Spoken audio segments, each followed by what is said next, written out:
Alrighty. All right. Good morning, Coach. Thanks for taking the time. I think we're still waiting for your video to come up here, but in the meantime, we could get started. Go ahead, Paul Domowitch, and then Nick Fiero. Hey, Doug. Hey, Paul. When we talked to you after the draft, you acknowledged that the limited offseason and the on-the-grass time that you're going to potentially have could impede the development of the rookie class this year. How big of a challenge is that going to be for you? And is 2011 a good comp for what this is going to be like for the rookies as far as limited learning time? Yeah, I think 2011 is a good comp. To where we are, for the young players. Obviously this would be the time of year where, we're in the middle of phase 2, kind of preparing for phase 3, the OTA aspect of our off season. We'd be in the building, a lot of meeting time, a lot of extra meeting time with our rookies, trying to get them caught up with our playbook. And so it's, we're making do obviously with the virtual setup. The coaches have done a great job of meeting and preparing and getting the guys as close to ready as possible. But we do need the grass time, obviously, to see what these guys can do and see what they have taken away from the off season from a mental standpoint. Okay, we'll go Nick and then Howard Eskin. Doug, hi. Just continuing with that. I mean, how much can you tell from the classroom settings, the virtual stuff that you've been doing, from the rookies? How much can you tell about, from that, if they're ready to hit the field? And you have a pretty good sense when you finally get out there, you think? Yeah, Nick, that's probably the hardest thing, is just getting a gauge of where the guys are. Obviously, as coaches, we ask a ton of questions back to them. How much have they regurgitated? How much have they understood what we've put in? And it's a time where we can kind of slow things down just a little bit so they do understand.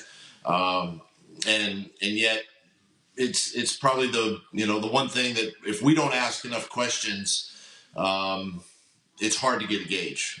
So that's probably the biggest challenge moving forward. But I would say that for the most part, the meetings that I've attended and been in, the guys have really understood that they are taking really good notes. You can see them obviously through our Microsoft Teams platform that we're using, and we just can't wait to get them on the grass. Hey, Howard, and then Dave Zingaro. Doug,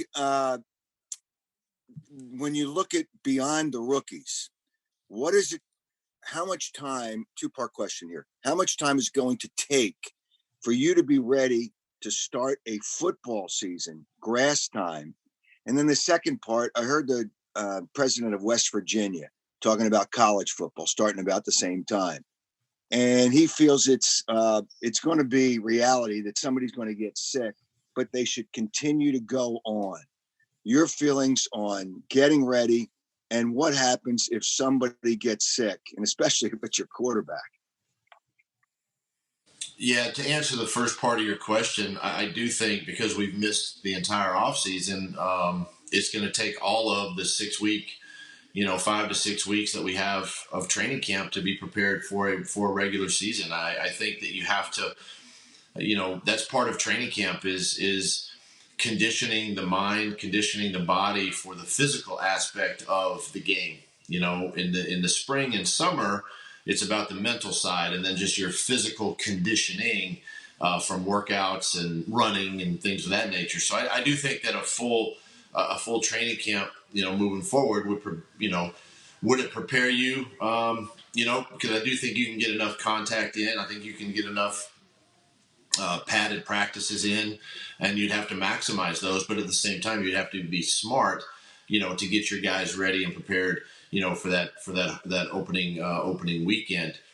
The second aspect of it, I think it would be unfortunate, obviously, if someone were to come down sick. But I think moving forward, all the precautions, all the necessary testing, all the medical data that we have now in front of us, I think from a medical standpoint, we would be able to handle someone if they were to come down ill at that time. So, it's a little bit of a hypothetical question that's somewhat hard to answer, but because so many guys would be, so many players, so many coaches, your organization would be, possibly affected. So it'd be unfortunate if something like that did happen. Okay, we'll go Dave and then Jeff McLean. Hey, Doug. You have so many new offensive coaches this season, and you have some new offensive players. How different is the offense going to look this year? And can you tell already, even without being on the field? Yeah, Dave, one of the things that before we were able to break and before we had to shut our building as an offensive and defensive staff, we were able to meet quite a bit, even with the new coaches and get a sense, get a feel for, offensively with Rich and Aaron and in particular. And really now during these virtual meetings, you see the dialogue that, say, Carson and Rich have, Rich and Press have, myself and Rich and Press, from a passing game side, even Andrew Briner, who's new to the staff and seeing his input. And the dialogue, even with the players now, with the quarterbacks, with Nate and Carson and these guys has been fun to kind of go through and to see the conversation evolve and how detailed the conversations are and what Rich has been able to bring to us as a staff, what he's been able to bring, to the players. And I think, and I answered this question the other day from a schematical standpoint. I don't think from the naked eye, you're going to see a ton of, like different concepts, different ideas, different things, from the naked eye. What you're going to see from our standpoint is subtleties within, what we do as an offense, protections, the play action game, screens, even the run game. But those are all things that, we're going to work on in training camp. But I think overall, you're not going to see big wholesale changes. We didn't overhaul the entire offense. And keep in mind, this offense won a world championship a couple seasons ago. So we're just finding ways to make it better at this time. Jeff and then Ruben Frank. Doug, there's obviously a lot of uncertainty at the wide receiver position. You have two veterans coming off injury and then a lot of new faces, and even JJ is certainly still a new guy. What have you seen out of Aaron Moorhead in terms of, I don't know, have you been able to watch into his meetings, and what have you seen, and what is he bringing that's different than what you've previously had at that position, that coaching position? Yeah. Jeff, I think it's hard. I can't put those two together. I can't put what we've done in the past and what Aaron is doing now in the same bucket. It's just not the same because we don't have the grass time. So I can't really see him coaching on the grass. I can't see him putting the players through, drill work. I mean, yeah, during the interview process, I was able to watch him, instruct me on his drills and things like that. But so it's hard to kind of answer that part of the question. But from the mental side of it, what he has taken from our meetings as a staff to the players, and to see the players, especially these young players, grasp a hold of the information has been very positive and very, very, very good for me as a coach to know that the information is being transferred with one voice. And that's something that's very important, that as we communicate, with the offensive line, with the running backs, with tight ends, receivers, quarterbacks, whatever, that we're speaking the same language. So, one of the things that I've required my staff to do is at the end of every week, email me or text me a one-liner on how the players are doing, how are they understanding the information being taught. And I think it's a great gauge as to how Aaron is doing, and he's doing a great job right now because the guys are retaining, they're regurgitating the information and spitting it back to him with confidence and with ease. Ruben and then Bo Wolf. Hey, Doug, how are you? Good, Hope Ruben. all is well. Hey, there's been a lot of reports about Jason Peters and Andre Dillard and everything. Where are you right now with Andre, and what's going to kind of determine how you move forward with Jason, who's obviously still unsigned? Yeah, well, with Jason Peters, listen, we've always said that we'd stay in touch with him during the offseason, and we have. Jason Peters is a tremendous, not only a football player, but he's a tremendous Philadelphia Eagle. And I got a lot of respect for a guy like Jason Peters to play that left tackle position for so many years at a high level. And so I have a lot of respect for his game and what he has accomplished in his career. But as we move forward, Andre Dillard was the player that we drafted to be that left tackle for us. And Andre played last year, I think, kind of propels him into this offseason where he's taken command of that role, and we have a ton of confidence. I have a ton of confidence in Andre Dillard and playing the left tackle spot. And the one thing I think that when you look at, this is why we drafted Andre Dillard. You look at his skill set and what he brings to our offense and what he brings to the Philadelphia Eagles. It fits right in line with everything that Coach Stout talks about, teaches, preaches about, and what we are as an offense. And we know that he understands that, yeah, strength is a big part of playing offensive line, but that's something that can be worked on in the offseason, and that's what he's doing right now. But moving forward, I got a ton of confidence in Andre. I look forward to getting him back and getting him in the huddle on the grass. Our quarterback has a ton of confidence in him, and that's how we're proceeding moving forward. Okay, we'll go Bo and then Tim McManus. Hey, Doug, sort of along the lines of trusting Andre to get stronger in the offseason, what is the message to the players when they're not in the building in terms of, is there a different level of trust that you need to have that they are working? And what's the message in terms of trying to stay ready for whenever it is that things can open up? Yeah, Bo, that's you hit the nail on the head when you said the word trust. That's been my messaging throughout the entire offseason program. And, that was a word that I actually, when I thought about where we were as a football team coming off of last season, really the last two seasons, we needed to trust. And then we hit the pandemic, and now more than ever, we need to trust each other. And I have to trust the players that they're doing everything in their power to get themselves physically ready. Because when we do get back in the build, whenever that is, if it's the mid to end of July, our guys and the messaging is they need to be in the best shape of their lives, and they've embraced that. The players have embraced that, and I've had a chance to talk to several of them, especially to some of the veteran players and their leadership, and they've embraced the fact that they know that it's go time. It's time that they have to.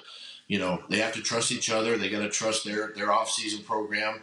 Some guys are limited in what they have available to them to work out.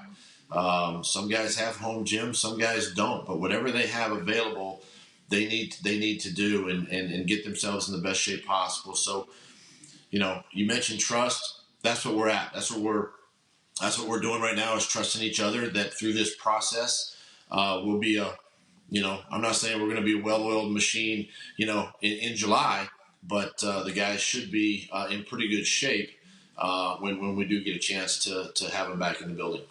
Is there a way to check on a guy's progress physically? I mean, with the playbook, you can sort of check in and see what they've learned. Is there a way at all to see how guys are progressing with their bodies? It's just something that through a camera and through a Microsoft Teams meeting, just to see them progress, see them work out. That's part of the virtual workouts. That's why we did the virtual workouts this way, so our strength staff can focus on spending quality time with these players. Is there a measurement that we can use? I mean, again, we just have to trust the fact that these guys are doing everything in their power to be in top shape.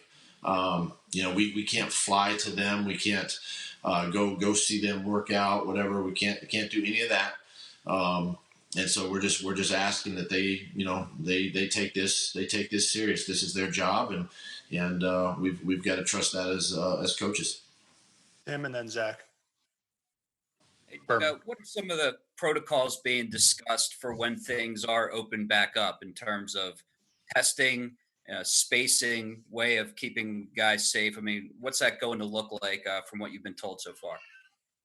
Tim, that's a great question. Those are all things that Dr. Arstenoda and his medical team, our trainers, are in the process of discussing right now. What is that going to look like? I don't have a definite answer for you at this time. I wish I did. It's something that I think when Dr. Arsh has more information, maybe when there's more testing available, his plan. I lean on because he's in the know. He understands this virus, this pandemic, and what it can do to the human body. So at this point, I don't have a definite answer for you. We'll go Zach and then Les Bowen.